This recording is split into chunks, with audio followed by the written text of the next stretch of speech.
Hello, we'll run you through a tutorial on installation of OpenCV Python and demonstrate some of the examples.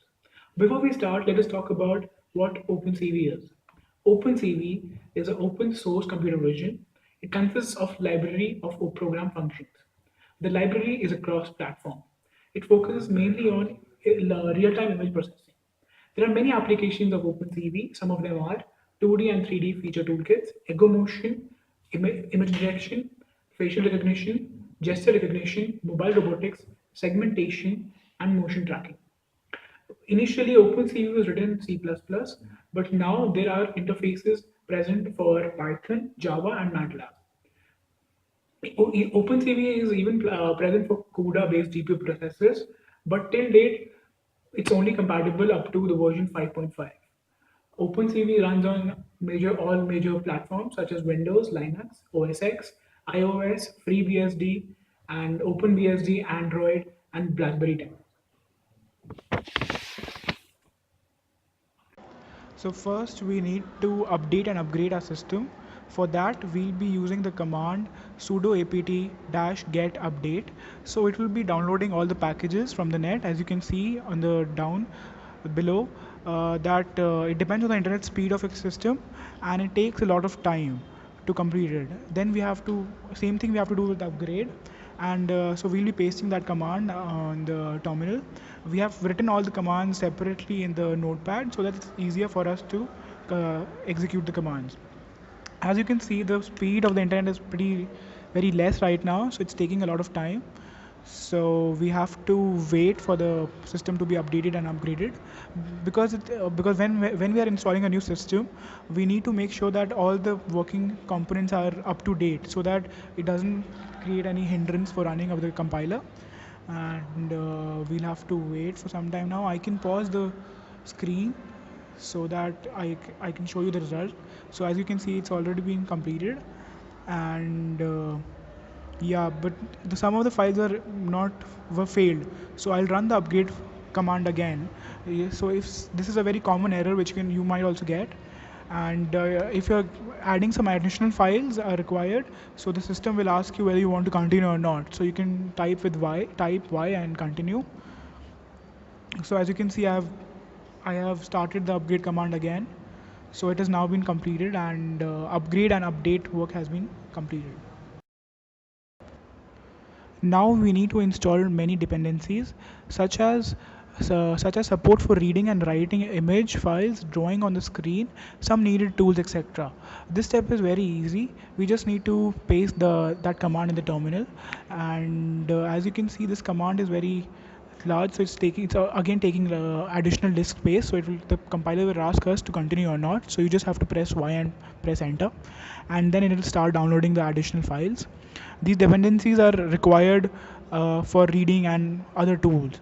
So we have to wait for this procedure to complete, and yeah, as you can see, now the speed of the internet has increased, so it's working pretty fast now compared to the previous speed. And I can pause the video so till then it's completed. So yeah, now it has complete. Now I have to change the directory, and I have to download the 2.4.11 source code. So after changing the directory, I'm in the root. So now I'll use the wget to download the OpenCV setup file. So this command will download it, and it's connecting to the HTTP server. As you can see on the screen, the downloading has started, and yeah, we have to just wait for some time. Now it has completed. I've fast forwarded the screen. Everything has been downloaded. Now the zip file has been downloaded and I have to unzip it. So we'll be using the command tar for that. So I can just copy paste it in the terminal. See, as you can see, there's an error. The tar file could not be found. You also can get this error. So you can, instead of unzipping the file directly from the terminal, you can manually do it using the directory of opening the downloaded file. and see again I'm trying to open it from the terminal, but it's not opening. So what I can do is I can simply open the location of the file, which is in downloads. That zip file is there, and I can extract it there manually. So that new folder has been created, OpenCV, as you can see on the screen, OpenCV 2.4.11. Now I just have to change the directory. I have to get into that folder, since it's already been unzipped, so I don't need to use the tar command now. Now we are in the directory of the folder, so we'll be using make directory now. So we have to generate the make file by using cmake. Now in here we can define which parts of OpenCV we want to compile. Since we want to use Python, TBB, OpenGL, Qt, we work with videos. Here is where we need to set that. Just execute the following line at the terminal to create an appropriate make file. As you can see, there are two dots at the end of the line. It is an argument for the CMake program, and it means the parent directory, because we are inside the build directory, as you can remember, which is the parent. So now everything has been completed now, and as you can see now, install path has been successful. So now we just need to execute the command make. So now for uh, compiling and installing OpenCV 2.4.11, we need to run the command sudo make install. So this command will install it, and as you can see on the screen, configuration has been done now, and we have to wait for it to complete the procedure. And after it has been done, I need to configure OpenCV. So I need to open the file opencv.conf, and with this sudo gedit code, and it will open a file. It can be empty or it can have some data inside it. So after opening it in gedit, we just need to add a line of code in it. This is the line /user /local underscore /lib. So after that we have to save the file. Saving is very important because this line will configure the OpenCV, and after saving it we have to run the code to configure the library. With the code is sudo ld-config.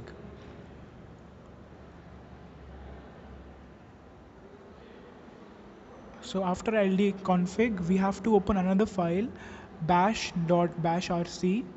So this file is mostly not empty, and you have to enter 2 lines of code in this file. As you can see on the screen, this line is not empty, and we are copying the 2 lines we have to paste there. So and it's also very important that we save the change, save after the making changes.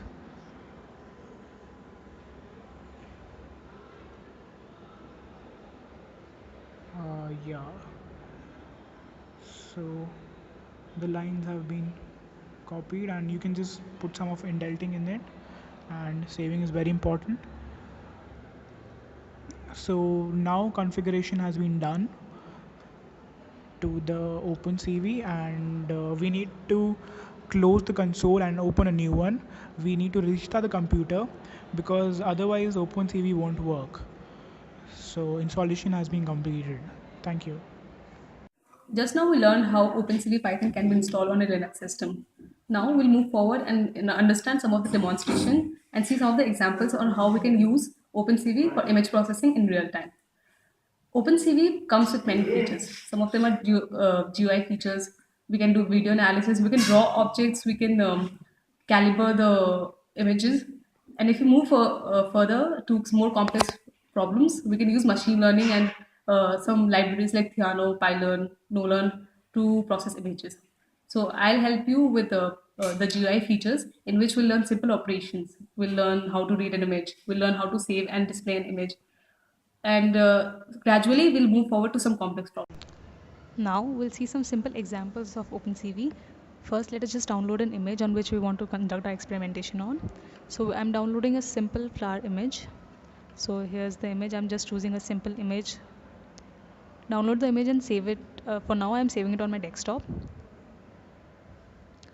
I just go to my I just rename it as check and I save it on the desktop. After saving it, I go to my terminal and I open the Python console. Now in Python, I have to import two main libraries. First is NumPy. NumPy is used for matrix calculations. And next is I'll be importing CV2. That is for my OpenCV.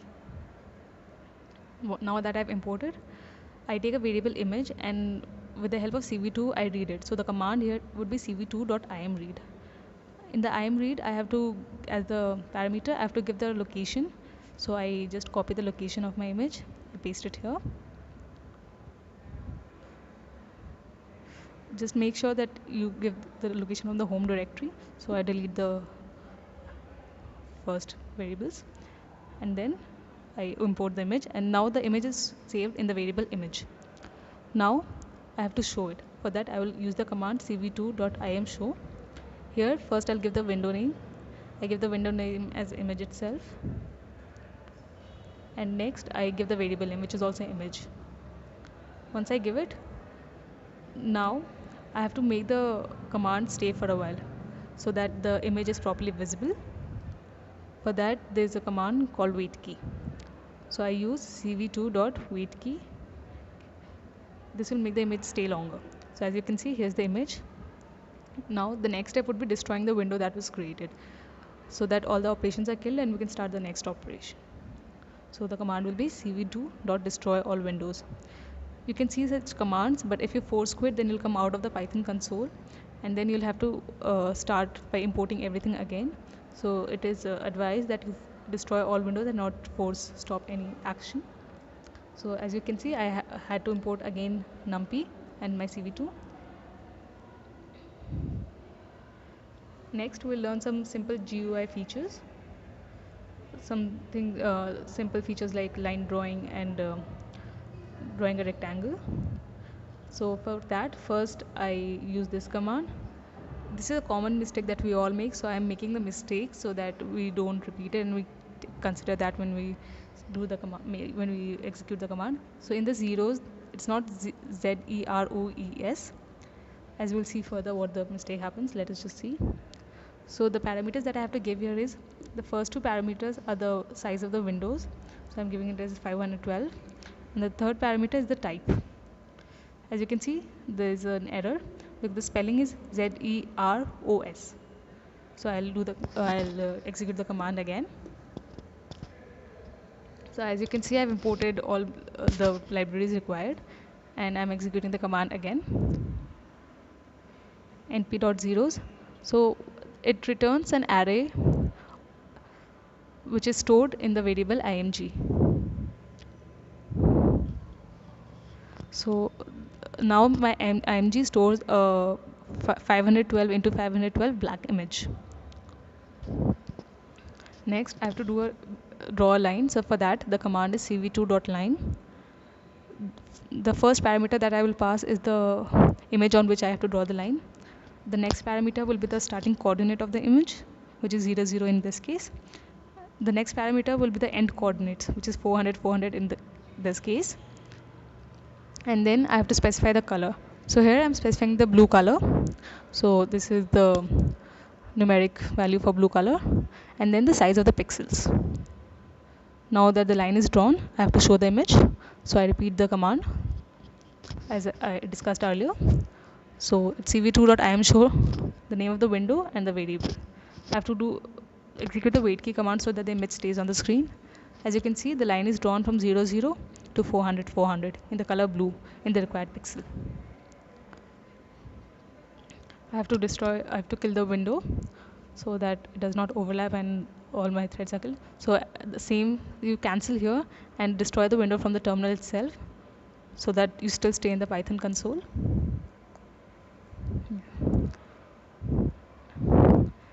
Next, we will learn how to draw a simple rectangle. So the command is again very simple. It's cv2.rectangle. Again, I'm passing my black image. And then I have to pass the start coordinates and the end coordinates of the two opposite sides of the triangle. Or I can say the opposite vertices of the triangle. So I do it here. I have to specify the color again. I specify blue itself. and the pixel size. Again, I show it and wait. And as you can see, I have a rectangle at the corner of my screen. Hi, now we'll move forward to morphological transformation. First of all, what are morphological transformation? They are some simple operation based on the image shape. It is normally performed on binary images. It needs two inputs. First, our original image, and second, structuring elements or kernels, which decides the nature of operation. Today, we'll be covering four morphological operations: erosion, dilation, opening, and closing. Erosion. The basic idea of erosion is just like soil erosion. It erodes away the boundaries of the foreground object so that we get a clear image. Dilation. It is just the opposite of erosion. Here, a pixel element is 1 if at least one pixel under the kernel is 1. So it increases the white region of the image, or size of the foreground object increases. Opening. Opening is just another name of erosion followed by dilation. Closing. Closing is reverse of opening. Dilation followed by erosion. It is useful in closing small holes inside the foreground objects or small black points on the object. Let's start with the demonstration of the morphological operations.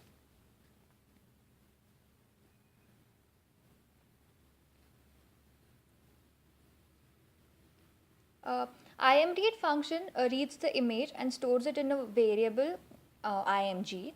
So basically it takes two parameters. The first one is the file name, and the second one is how an image should be read. So all we have to do is specify the path of the image and 0. Over here 0 means that an image is read as a grayscale image. Now the kernel. So for any image to undergo morphological operations, it has to be pre-processed. So this kernel takes care of that. Over here uint means unsigned integer. First, let's start with the erosion. The erode function takes three parameters. The first one is the image, second one is the kernel, and the third parameter is the number of times you want to erode. So over here we have taken the iteration to be 1. Now we'll display the result using imshow.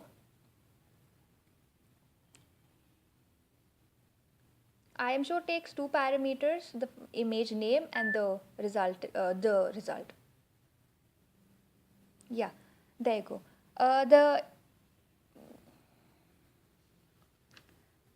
The image in the right is the eroded image. We can see the difference between the eroded image and the actual image. Eroded image is a little thinner because the noise is removed.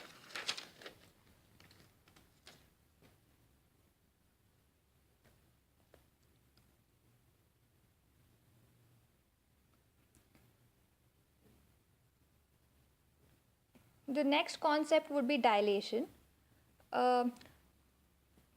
Dilation also takes three parameters.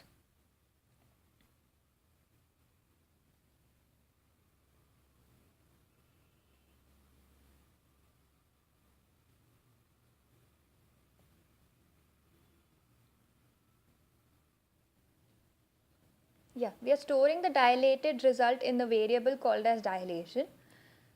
So over here we are using a function that is cv2.dilate function.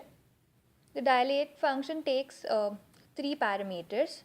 The first one is the image, a second one is the kernel, and the third is the number of times you want the dilation to happen. So over here we are giving iterations to be 1. And now imshow will display the result onto the monitor. Yeah, so the resultant image is thicker than the original image because we've added extra noise to the image.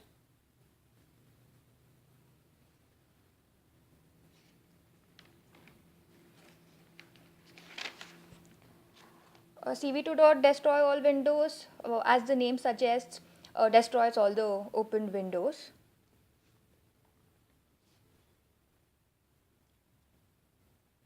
We'll see another concept called as opening. Opening is nothing but erosion followed by dilation. Erosion and dilation we've already covered. This also requires pre-processing.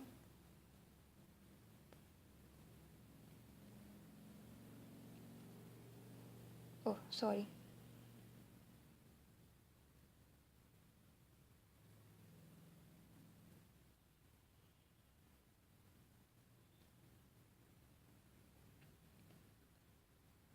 Over here, we'll be using a function called as cv2.morphology.ex, and we are storing the result in a variable called opening. So morphology ex takes three parameters. The first one is the image, second one is the constant. Since this is the opening concept, we are using the constant cv2.morph_open, and the third parameter is the kernel. Now we display the result using imshow function.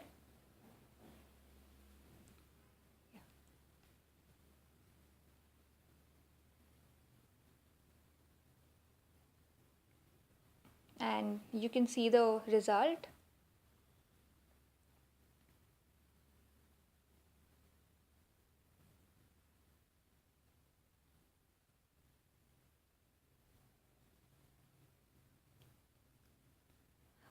Now we'll move ahead with a concept called as closing.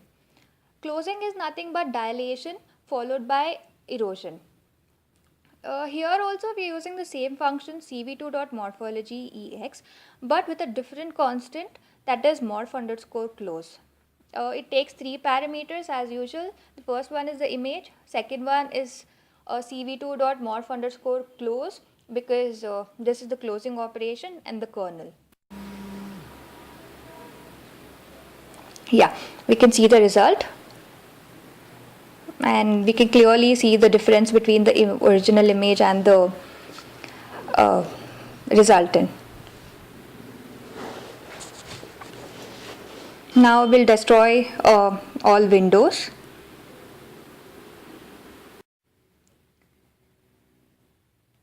Let's take a look at another topic called as gradient.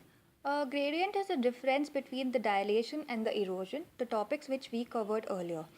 We use the same function morphology.ex, which we have seen in opening and closing, but with a different constant. Over here, the constant is morph_gradient. First, we read the image using imread. We just have to specify the path over here. It takes two arguments. The first one is the path name, and the second one is how the image should be opened. So over here, 0 means that the image will be opened in grayscale. For an image to undergo morphological transformation, it has to, some pre-processing has to be done, and this is taken care by the kernel.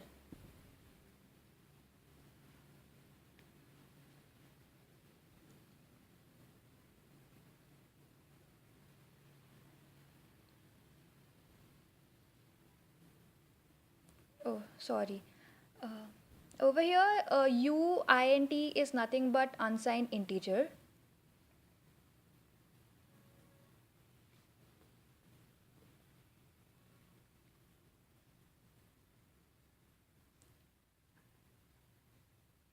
Yeah, now this is the function cv2.morphology.ex. It takes three parameters. The first one is the image, and the second one is the constant, which I told you in the beginning, that is morph_gradient.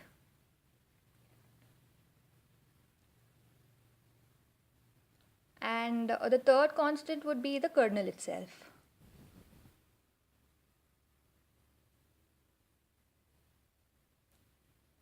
Yeah, now we'll be showing you the result using imshow function. imshow function displays the result onto the monitor.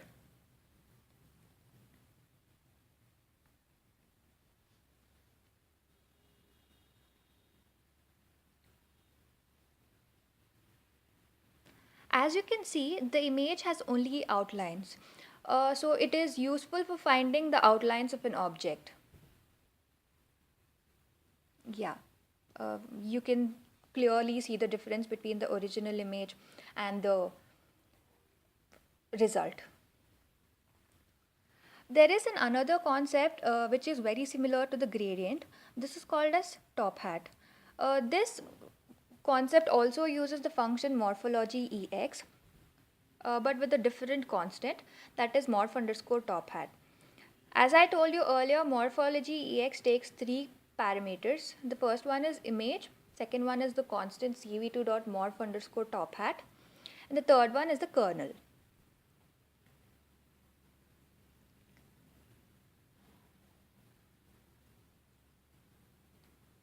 Now we display the result using IMShow function.